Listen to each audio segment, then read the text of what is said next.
اعوذ باللہ من الشیطان الرجیم بسم اللہ الرحمن الرحیم۔ ناظرین، اصول حدیث پر ایک اور لیکچر کے ساتھ آپ کی خدمت میں حاضر ہوں۔ ناظرین اور سامعین، کل ہم نے احادیث کی قسمیں پڑھی تھیں مراتب قبولیت کے لحاظ سے۔ آج خبر واحد کی قسمیں ہم پڑھیں گے معمول بہ اور غیر معمول بہ کے لحاظ سے۔ معمول بہ کا مطلب یہ ہے کہ کس خبر واحد کے اوپر عمل ہوگا اور کس خبر واحد کے اوپر عمل نہیں ہوگا، کس حدیث کے اوپر عمل کریں گے، کس حدیث کے اوپر عمل نہیں کریں گے، کب دونوں حدیثوں کو عمل کے لیے چھوڑ دیں گے۔ تو اس لحاظ سے خبر واحد کی 4 قسمیں ہیں۔ سوال بن سکتا ہے معمول بہ اور غیر معمول بہ کے لحاظ سے خبر واحد کی کتنی قسمیں ہیں، تو آپ نے جواب میں 4 کا آپشن سلیکٹ کرنا ہے۔ اب ہم ہر ایک حدیث کی تعریف کرتے جائیں گے۔ پہلی قسم ان میں سے ہے محکم الحدیث۔ محکم الحدیث کسے کہتے ہیں؟ تو محکم الحدیث، محکم کا معنی مضبوط، پختہ۔ تو محکم الحدیث وہ حدیث ہے جس کے مخالف کوئی حدیث موجود نہ ہو۔ وہ حدیث جس کے مخالف کوئی حدیث موجود نہ ہو اس کو محکم الحدیث کہتے ہیں۔ اس حدیث کا حکم یہ ہے ایسی حدیث پر عمل کرنا ضروری ہے۔ چونکہ یہ حدیث محکم ہے اور پختہ ہے، اس کے مقابلے میں کوئی حدیث ہے ہی نہیں، تو اس وجہ سے اس پر عمل کرنا ضروری ہے۔ دوسری قسم مختلف الحدیث، یعنی معمول بہ اور غیر معمول بہ کے لحاظ سے 4 قسموں میں سے دوسری قسم ہے مختلف الحدیث۔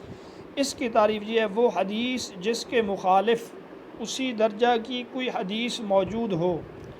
2 حدیثیں ہیں، دونوں کا درجہ برابر ہے، وہ بھی صحیح یہ بھی صحیح، یا وہ بھی حسن یہ بھی حسن، مگر ان دونوں میں تطبیق ممکن ہو۔ بظاہر دونوں حدیثوں کا مضمون مختلف ہو، بظاہر دونوں حدیثوں کا مدعا مختلف ہو، ایک دوسرے کا تضاد نظر آ رہا ہو، لیکن ان دونوں میں جمع کرنا ممکن ہو، دونوں کا مقصد اور محل متعین کرنا ممکن ہو، تو ایسی 2 حدیثوں کو مختلف الحدیث کہتے ہیں۔ اس کی مثال آپ صلی اللہ علیہ وسلم کا فرمان لا عدوى ولا طیرہ کہ چھوت چھات اور بد شگونی کی کوئی حیثیت نہیں ہے، یعنی بد شگونی کی، چھوت چھات کی کہ ایک بندے سے بیماری دوسرے کو لگ جائے، یا کسی کے آنے جانے سے اٹھنے بیٹھنے سے بدگمانی لینا، اس کی شریعت کے اندر کوئی حیثیت نہیں ہے۔ اب اس کے مقابل ایک اور حدیث ہے معارض حدیث، وہ آپ صلی اللہ علیہ وسلم کا فرمان ہے جذامی سے، یعنی کوڑی والے مریض سے ایسے بھاگو جیسے شیر سے بھاگتے ہو۔ اب دیکھو، پہلی حدیث سے یہ معلوم ہو رہا ہے کہ چھوت چھات نہیں ہے، مرض متعدی نہیں ہوتا، ایک سے دوسرے کو بیماری نہیں لگتی، اور دوسری حدیث سے یہ معلوم ہو رہا ہے کہ بیماری لگتی ہے، بھاگو کوڑی والے مرض سے جیسے شیر سے بھاگتے ہو۔ اب ان دونوں حدیثوں میں تطبیق ممکن ہے اس لحاظ سے کہ دونوں پر عمل ممکن ہے۔ کیسے؟ کہ حقیقتاً کوئی مرض متعدی نہیں ہے، حقیقت میں اصل میں کوئی مرض بھی متعدی نہیں ہے، مگر بعض اوقات مریض کے ساتھ اختلاط یعنی ملنا جلنا، اس کے ساتھ اٹھنا بیٹھنا، یہ مرض کا سبب ہوتا ہے۔ حقیقتاً کوئی مرض کے اسباب میں سے ہوتے ہیں، مثال کے طور پہ بندہ ٹھنڈا پانی پی لے تو اس سے بندے کو نزلہ، بخار، زکام ایسی چیزیں لگ جاتی ہیں، تو اس کا یہ مقصد نہیں ہے کہ ٹھنڈے پانی کے اندر جو ہے بیماری ہے، بلکہ یہ ایک سبب ہوتا ہے عام طور پہ۔ تو اسی طرح بھی بعض اوقات مریض کے ساتھ اختلاط، ملنا جلنا، یہ سبب ہے مرض کا، تو لہذا اب دونوں حدیثوں پر عمل ممکن ہے کہ پہلی حدیث کا مقصد ہے کہ حقیقتاً کوئی مرض متعدی نہیں ہے، اور دوسری حدیث کا مقصد ہے کہ مریض کے ساتھ اٹھنا بیٹھنا، اختلاط کرنا، یہ مرض کا ایک سبب ہوتا ہے۔ چنانچہ بعض اوقات بندے کو مرض لگ جاتا ہے، بعض اوقات بندہ مریض نہیں ہوتا۔ چنانچہ آپ صلی اللہ علیہ وسلم سے ایک بار سوال کیا گیا کہ ہم ایک اونٹ کو چھوڑتے ہیں، خارشی اونٹ کو تندرست اونٹوں میں چھوڑتے ہیں، تو اس سے وہ بھی خارشی ہو جاتے ہیں، تو آپ صلی اللہ علیہ وسلم نے فرمایا یہ بتاؤ کہ اس اونٹ کو خارش کہاں سے لگی ہے۔ تیسری قسم، جب خبر مقبول کے مخالف دوسری خبر موجود ہو، جب خبر مقبول کے مخالف دوسری خبر موجود ہو۔ دوسری صورت میں یہ تھا کہ جمع اور تطبیق ممکن ہو، یہاں پر یہ ہے کہ جمع اور تطبیق ممکن نہ ہو مگر تاریخ سے یا نص سے یا کسی اور وجہ سے ہمیں یہ معلوم ہو جائے ایک حدیث پہلے زمانے کے ساتھ ہے اور ایک حدیث کا تعلق بعد کے زمانے کے ساتھ ہے، اس صورت میں ہم پہلے زمانے والی حدیث کو منسوخ کہیں گے، دوسری حدیث کو ناسخ کہیں گے۔ تو ایک حدیث کا زمانہ پہلے کا ثابت ہو، دوسرے کا زمانہ بعد میں آنا ثابت ہو تو اول کو منسوخ کہیں گے، دوسرے کو ناسخ کہیں گے۔ تو حکم یہ ہے منسوخ کے اوپر عمل نہیں ہوگا، ناسخ کے اوپر عمل ہوگا۔ اس آسان مثال آپ صلی اللہ علیہ وسلم نے فرمایا کنت نہیتکم عن زیارت القبور، کہ میں تم کو قبروں کی زیارت سے منع کیا کرتا تھا، اب تم ان کی زیارت کر سکتے ہو۔ اب وہ پہلے والا حکم منسوخ ہوگا، یہ کہا جائے گا کہ شروع میں لوگوں کا عقیدہ پختہ نہیں تھا کیونکہ بت پرستی کا دورہ تھا، اس وجہ سے شروع میں ان کو اس چیز سے منع کیا گیا، بعد میں عبرت کے حاصل کرنے کے لیے ان کو قبروں کی زیارت کرنے کی اجازت دے دی گئی، لہذا پہلے والا حکم منسوخ ہوگا۔ سوال یہ ہمیں ناسخ منسوخ کا پتہ کیسے چلے گا، کون سی حدیث ناسخ ہے؟ تو اس کا جواب یہ ہے یا تو نص رسول صلی اللہ علیہ وسلم کی صراحت ہوگی، آپ صلی اللہ علیہ وسلم نے خود صراحت فرما دی ہوگی جس سے پتہ چلے گا یہ حدیث ناسخ ہے، یہ منسوخ ہے۔ مثال وہی ہے، آپ صلی اللہ علیہ وسلم نے فرمایا میں تمہیں قبروں کی زیارت سے روکا کرتا تھا، پس ان کی زیارت کرو، یہ نص ہے، اس بات میں پہلے والا حکم ختم ہو چکا ہے، منسوخ ہے۔ ناسخ اور منسوخ کو پہچاننے کا دوسرا طریقہ صحابی کی تصریح ہوگی، صحابی نے صراحت کی ہوگی۔ اس کی مثال بعض احادیث سے یہ معلوم ہوتا ہے کہ آپ صلی اللہ علیہ وسلم نے آگ پر پکی ہوئی چیز کھانے کے بعد وضو کیا۔ حضرت جابر رضی اللہ تعالیٰ عنہ کی تصریح ہے کہ آپ صلی اللہ علیہ وسلم کا آخری عمل آگ پر پکی ہوئی چیز کھا کر وضو نہ کرنے کا تھا۔ تو اس سے صاف معلوم ہو رہا ہے جو پہلے والے عمل تھے وہ منسوخ ہیں۔ تیسری صورت بذریعہ تاریخ، یعنی حدیث کے ناسخ اور منسوخ ہونے کا پتہ ہمیں تاریخ سے چلے گا۔ تو اس کی مثال ایک راوی روایت کرتے ہیں کہ آپ صلی اللہ علیہ وسلم کا فرمان ہے سینگی لگانے اور لگوانے والے کا روزہ ٹوٹ گیا۔ سینگی کہتے ہیں حجامہ کرنے کو، پچنا لگانے کو، پرانے دور میں لگاتے تھے۔ اس سے معلوم ہوتا ہے جو بندہ روزے کی حالت میں سینگی لگوائے اس کا روزہ ٹوٹ گیا۔ ایک اور حدیث ہے کہ نبی پاک صلی اللہ علیہ وسلم نے سینگی لگوائی، وہ محرم تھے یعنی احرام کی حالت میں تھے، اور سینگی لگوائی وہ روزے دار تھے، وہ روزے کے ساتھ تھے۔ اب دونوں حدیثوں میں تعارض ہے، لیکن وہ جو پہلی حدیث ہے اس کا تعلق ہے 8 ہجری کے ساتھ، جب آپ فتح مکہ کے موقع پر گئے تھے، اور حضرت ابن عباس رضی اللہ تعالیٰ عنہ کی جو روایت ہے سینگی لگوانے کا واقعہ ہے یہ 10 ہجری کا ہے، جب آپ حجۃ الوداع کے موقع پر گئے تھے۔ تو 10 ہجری کو آپ صلی اللہ علیہ وسلم نے سینگی بھی لگوائی اور احرام کی حالت میں بھی تھے، روزے کے حالت میں بھی تھے، اس لیے ہم کہیں گے پہلی حدیث منسوخ ہے، دوسری ناسخ ہے، لہٰذا اب اگر کوئی روزے کی حالت میں حجامہ وغیرہ کرواتا ہے تو اس کا روزہ نہیں ٹوٹتا۔ ناسخ اور منسوخ کو پہچانے کا اگلا طریقہ اجماع امت ہے، یعنی امت کے اجماع سے، امت کے اتفاق سے اس چیز کا پتہ چلتا ہے کہ یہ حدیث منسوخ ہے۔ اس کی مثال حضرت ابو ہریرہ رضی اللہ تعالیٰ عنہ سے روایت ہے جو شراب پیے اس کو کوڑے لگاؤ، اگر چوتھی مرتبہ اعادہ کرے یعنی دوسری مرتبہ کرے پھر کوڑے لگاؤ، تیسری مرتبہ کرے پھر کوڑے لگاؤ، فرمایا اگر چوتھی مرتبہ اعادہ کرے تو اسے قتل کر دو۔ اجماع امت ہے، آج تک کسی کو شراب پینے کی وجہ سے قتل نہیں کیا گیا۔ تو اس سے یہ معلوم ہوتا ہے کہ یہ چوتھی مرتبہ شراب پینے پر جو قتل کرنے والا حکم ہے یہ منسوخ ہے۔ تو خبر معمول بہا اور غیر معمول بہا کے لحاظ سے ہم نے 3 قسمیں پڑھ لیں۔ پہلی قسم محکم تو وہ ہے جو اکیلی ہے، اس کے مقابلے میں کوئی حدیث ہے ہی نہیں مقابل۔ نمبر 2 میں تھا مختلف الحدیث، کہ حدیث مختلف ہیں لیکن دونوں میں تطبیق ممکن ہے۔ تیسرے نمبر پر ہے ناسخ اور منسوخ، آخری نمبر پہ متوقف فی۔ کس حدیث کو متوقف فی کہتے ہیں؟ تو سنیے، جن دو خبروں میں تعارض واقع ہو، جن دو حدیثوں میں تعارض واقع ہو، ظاہری طور پہ تعارض حدیثوں میں ہے، حقیقی طور پہ نہیں ہے، یہ ہماری فہم کے لحاظ سے ہے، ان میں تطبیق بھی ممکن نہ ہو، جس طرح پہلے ہم نے تطبیق دی ہے اب تطبیق بھی ممکن نہیں ہے۔ اسی طرح ناسخ اور منسوخ کا پتہ بھی نہیں چل رہا کہ کون سی حدیث ناسخ ہے کون سی منسوخ ہے۔ اسی طرح راجع اور مرجوع کا پتہ بھی نہیں چل رہا کہ ایک حدیث ذرا مضبوط ہے دوسری حدیث اس سے ذرا کچھ کم ہے، اس چیز کا بھی پتہ نہیں چل رہا۔ تو اس صورت میں توقف کریں گے، یعنی دونوں حدیثوں کے اوپر عمل نہیں کریں گے، اس کو کہتے ہیں متوقف فی۔ کب ہوگا یہ؟ جب نہ ناسخ کا پتہ چل رہا ہو، نہ منسوخ کا پتہ چل رہا ہو، نہ ان میں تطبیق ممکن ہو، نہ ان میں سے کسی ایک حدیث کو ترجیح دی جا سکتی ہو، تو ایسی صورت میں حدیث کے اوپر عمل نہیں ہوگا۔ خلاصہ اس کلام کا یہ ہے محکم پر عمل ہوگا اور مختلف الحدیث میں دونوں پر عمل ہوگا۔ ناسخ منسوخ میں ناسخ کے اوپر عمل ہوگا، منسوخ کے اوپر عمل نہیں ہوگا، اور متوقف فی میں کسی کے اوپر عمل نہیں ہوگا۔ اب سوال اس طریقے سے بن سکتا ہے، اس حدیث کو کیا کہتے ہیں جس کے مقابلے میں کوئی حدیث نہیں؟ تو جواب ہوگا محکم۔ ان حدیثوں کو کیا کہتے ہیں جو ایک دوسرے کے معارض تو ہیں لیکن ان میں تطبیق ممکن ہے؟ تو جواب ہوگا مختلف الحدیث۔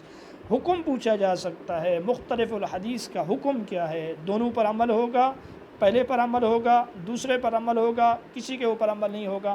تو جواب ہوگا دونوں پر عمل ہوگا۔ اس حدیث کو کیا کہتے ہیں جن میں تطبیق ممکن تو نہ ہو مگر ایک حدیث کا تعلق سب کا زمانے کے ساتھ ہے، ایک حدیث کا تعلق اس کے بعد والے زمانے کے ساتھ ہے؟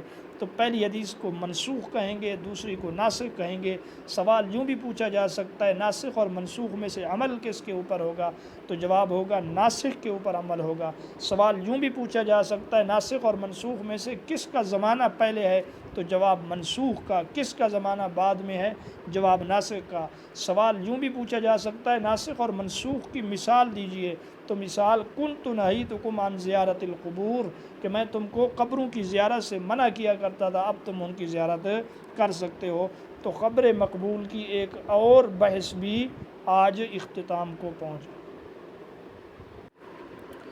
خبر مقبول کے ختم ہونے کے بعد اب ہم خبر مردود کے بارے میں کچھ جانیں گے۔ خبر مردود کسے کہتے ہیں؟ تو خبر مردود کی تعریف یہ ہے، وہ ہے جس کے راوی کا صدق راجع نہ ہو، جس راوی کی سچائی ظاہر باہر نہ ہو، تو اس کو خبر مردود کہتے ہیں۔ کیونکہ خبر مقبول کی تعریف یہ تھی جس راوی کا صدق راجع ہو، ظاہر ہو، اور مردود میں اس راوی کی سچائی ظاہر نہ ہو۔ اگلا سوال ہے خبر کو یا حدیث کو رد کرنے کے بنیادی اسباب کتنے ہیں؟ کتنی وجہوں سے بنیادی طور پہ؟ ویسے اسباب زیادہ ہیں، سوال میں بنیادی اسباب آ جائے تو دو جواب لکھنا ہے۔ خبر کو یا حدیث کو رد کرنے کے بنیادی اسباب دو ہیں، اور اگر سوال میں آ جائے خبر کو رد کرنے کے کل اسباب کتنے ہیں تو آپ نے 10 لکھنا ہے۔ سند میں انقطاع، یہ پہلا سبب ہے بنیادی، یعنی راوی کا ساقط ہونا۔ سند میں کسی مقام پر راوی کا ساقط ہونا یہ ایک وجہ ہے خبر کے مردود ہونے کی۔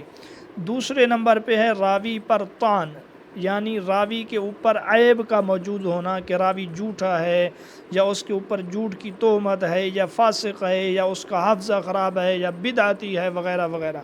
تو یہ دو بنیادی اسباب ہیں۔ اگلا سوال ہے انقطاع سند کے اعتبار سے، یعنی جو بنیادی اسباب میں جو پہلا سبب ہے کہ راوی کا منقطع ہونا، گرا ہوا ہونا، انقطاع سبب کے سند کے اعتبار سے خبر مردود کی یا حدیث کی کتنی قسمیں ہیں؟ تو جواب ہے 5 قسمیں ہیں۔ آپ سے پوچھا جا سکتا ہے انقطاع سند کے اعتبار سے حدیث کی یا خبر مردود کی کتنی قسمیں ہیں؟ تو 5 ہیں۔ یوں بھی پوچھا جا سکتا ہے معلق، مرسل، معضل اور منقطع مدلس، یہ خبر مردود کی کس لحاظ سے قسمیں ہیں؟ راوی پر تان کے لحاظ سے قسمیں ہیں یا راوی کے ساقط ہونے کے لحاظ سے قسمیں ہیں؟ تو جواب ہوگا یہ راوی کے ساقط ہونے کے لحاظ سے قسمیں ہیں۔ اب ہم ہر ایک کی آسان تعریف کریں گے۔ سوال، اس خبر یا حدیث کو کیا کہتے ہیں جس کی سند کی ابتدا میں ایک یا ایک سے زائد راوی لگاتار حذف ہوں؟ تو اس کا جواب ہے معلق۔ پوچھا جا سکتا ہے معلق کس حدیث کو کہتے ہیں، یا حدیث کی تعریف لکھ کے نیچے آپشن دیے ہوں گے۔ تو معلق اس خبر یا حدیث کو کہتے ہیں جس کی سند کی ابتدا میں ایک یا ایک سے زائد راوی لگاتار حذف ہوں۔ معلق کا حکم، حدیث معلق مردود ہے، کیونکہ نہیں معلوم جو راوی ساقط ہے، گرا ہوا ہے، وہ ثقہ ہے، غیر ثقہ ہے، عادل ہے، غیر عادل ہے۔ اگلا سوال ہے، بخاری شریف کے اندر کتنی معلق روایات موجود ہیں؟ اسی مناسبت سے یہ سوال ہے، تو اس کا جواب ہے 160 روایات معلق بخاری کے اندر موجود ہیں، جبکہ مسلم میں معلق روایات کی تعداد 12 ہے یا 14 ہے۔ اگلا سوال ہے، تابعی کہتے ہیں صحابی کے شاگرد کو جس نے ایمان کی حالت میں کسی صحابی کی زیارت کی ہو، پھر اسی پر قائم رہا ہو اور ایمان کی حالت میں اس کو وفات آئی ہو۔ تابعی اور رسول اللہ صلی اللہ علیہ وسلم کے درمیان واسطہ نہ ہو، یعنی صحابی کا واسطہ نہ ہو، براہ راست تابعی کہے قال رسول اللہ صلی اللہ علیہ وسلم، تو اسے کیا کہتے ہیں؟ تو جواب اسے مرسل کہتے ہیں۔ مرسل کا کیا حکم ہے؟ اس کے بارے میں 3 اقوال ہیں۔ یہ مرسل تابعی کے بارے میں 3 اقوال ہیں۔ جمہور کے نزدیک مرسل ناقابل قبول ہے، کیونکہ نہیں معلوم اس نے کس سے ارسال کیا، واقعی صحابی تھا درمیان میں یا صحابی نہیں تھا۔ اور امام مالک اور امام ابو حنیفہ رحمۃ اللہ علیہ کے نزدیک قابل قبول ہے، بشرط کہ مرسل خود ثقہ راوی سے ارسال کرے، یعنی جو حدیث کو مرسل بیان کر رہا ہے اس کی عادت یہ ہو وہ ثقہ راوی سے روایت کو بیان کرنے والا ہو، تب اس کی روایت کو قابل قبول سمجھیں گے۔ تیسرا مذہب، مرسل مقبول ہے مگر 4 شرائط کے ساتھ۔ یہ امام شافعی رحمۃ اللہ علیہ کا قول ہے۔ نمبر 1، مرسل راوی بڑا تابعی ہو، کبار تابعین میں سے ہو، بڑے مرتبے والے تابعین میں سے ہو۔ نمبر 2، جس سے ارسال کیا اس کا نام بھی لے، یعنی بتائے بھی صحیح بعد میں کہ میں نے جو روایت مرسل ذکر کی ہے اس میں فلاں کا واسطہ ہے۔ نمبر 3، جب اس روایت میں دوسرے حفاظ شریک ہوں تو اس راوی سے اختلاف نہ کریں، حدیث کا مضمون ایک ہو۔ مرسل والی حدیث کا مضمون بھی اور لوگ جو حدیث کو روایت کر رہے ہیں ان کا مضمون بھی ایک ہو۔ نمبر 4، یہ حدیث سند کے ساتھ کسی دوسری جگہ متصل بھی موجود ہو۔ تو یہ 4 ایسی شرائط ہیں، ان کے ہوتے ہوئے تو وہ کہتے ہیں حدیث مرسل مقبول ہے، ورنہ مقبول نہیں ہے۔ بہرحال آپ صرف مرسل کی تعریف یاد رکھیں اور اتنا یاد رکھیں کہ مرسل کے قبول اور عدم قبول کے حوالے سے 3 مذہب ہیں۔ اگلا سوال، مرسل کا لغوی معنی کیا ہے؟ تو مرسل کا لغوی معنی چھوڑ دینا، آزاد کر دینا۔ معضل کا لغوی معنی کیا ہے؟ یہ بھی احادیث مردود اور خبر مردود کی اقسام میں سے ایک قسم ہے۔ معضل کا لغوی معنی روکنا، عاجز کرنا، تھکا دینا۔ تو یہ معضل کے لغوی معنی ہیں، معاملے کا شدید ہو جانا۔ معضل کا اصطلاحی معنی کیا ہے؟ تو معضل وہ خبر ہے جس کی سند میں 2 یا 2 سے زیادہ راوی لگاتار ساقط ہوں، جس کی سند میں 2 یا 2 سے زیادہ راوی تسلسل کے ساتھ، اس چیز کو ذہن نشین رکھنا ہے، تسلسل کے ساتھ 2 یا 2 سے زیادہ راوی گرے ہوئے ہوں، ساقط ہوں، تو اس روایت کو معضل کہیں گے۔ معلق اس کو کہتے تھے جس کے شروع میں 2 یا 2 سے زیادہ روایات راوی گرے ہوئے ہوں۔ مرسل جس میں تابعی صحابی کو چھوڑ دے، ڈائریکٹ کہے قال رسول اللہ صلی اللہ علیہ وسلم۔ تیسرے نمبر پر ہے معضل۔ معضل کہتے ہیں کہ 2 یا 2 سے زیادہ راوی لگاتار گرے ہوئے ہوں۔ سوال، آپ نے معلق کی تعریف میں بھی یہی کہا کہ معلق وہ ہے جس کی سند کے شروع میں 2 یا 2 سے زیادہ راوی لگاتار گرے ہوئے ہوں، تو فرق کیا ہے؟ تو جواب، معلق کے لیے شرط ہے کہ لگاتار راوی شروع سند میں ساقط ہوں، یعنی اگر سند کی شروع میں دو یا دو سے زیادہ راوی تسلسل کے ساتھ گرے ہوئے ہیں تو اس کو معلق کہیں گے، جبکہ معضل کے لیے یہ شرط نہیں ہے۔ معضل وہ بھی ہے جو معلق ہے، اور معضل اس کے علاوہ بھی ہے، اگر درمیان سند میں دو یا دو سے زیادہ راوی گرے ہوئے ہیں اس کو بھی معضل کہیں گے۔ اگلا سوال اس کا مطلب ہوا اگر شروع سند میں دو یا دو سے زیادہ راوی لگاتار ساقط ہوں تو کیا ہم اس کو معلق اور معضل دونوں کہہ سکتے ہیں؟ تو جواب جی ہاں، اس کو معضل بھی کہہ سکتے ہیں، معلق بھی کہہ سکتے ہیں۔ تو وہ حدیث جس کی سند کے شروع میں دو یا دو سے زیادہ راوی لگاتار گرے ہوئے ہوں وہ معلق بھی ہے، وہ معضل بھی ہے۔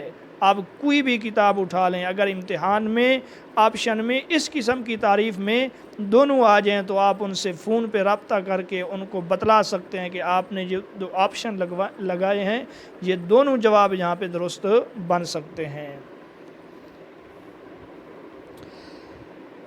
اگلا سوال، منقطع کسے کہتے ہیں؟ منقطع یہ بھی حدیث مردود کے اقسام میں سے ایک قسم ہے۔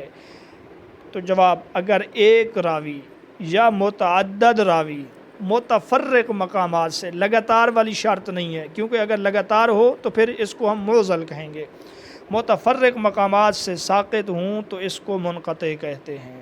یاد رکھیے، منقطع میں راوی کا سقوط ایک یا ایک سے زائد لیکن متفرق مقامات پر، مختلف مقامات پر، تسلسل نہیں۔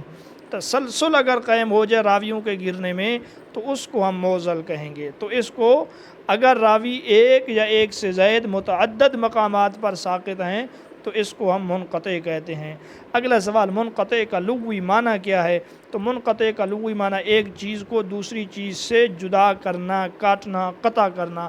تو ناظرین، سامعین، ہم نے آپ کے سامنے خبر مردود کی آج 4 قسمیں بیان کی ہیں۔ 5 میں سے انشاءاللہ 5ویں قسم ذرا تفصیل طلب ہے، اس کو اگلے لیکچر میں آپ کے سامنے رکھیں گے۔ تو خبر مردود کی پہلی قسم معلق، وہ ہے سند کے شروع میں ایک یا ایک سے زائد راوی لگاتار حذف ہوں۔ دوسرے نمبر پہ مرسل، کہ تابعی یعنی صحابی کا شاگرد درمیان میں صحابی کو چھوڑ کر براہ راست رسول اللہ سے روایت کرے۔ نمبر 3 معضل، وہ ہے جس کی سند میں دو یا دو سے زائد راوی لگاتار ساقط ہوں۔ اور نمبر 4 منقطع، وہ ہے جس کی سند میں ایک یا ایک سے زائد راوی مگر متفرق مقامات سے ساقط ہوں۔ تو یہ ہم نے آج چند قسمیں آپ کے سامنے رکھی ہیں، خبر مقبول کی بھی عمل اور غیر عمل کے لحاظ سے، اسی طرح خبر مردود کی قسمیں بھی آپ کے سامنے رکھی ہیں۔ امید کرتا ہوں آپ اس کو مکمل سنیں گے اور انشاءاللہ آپ کو مکمل بات سمجھ میں آ جائے گی۔ اگر پھر بھی کوئی بات سمجھ میں نہ آئے تو آپ مجھ سے پوچھ سکتے ہیں۔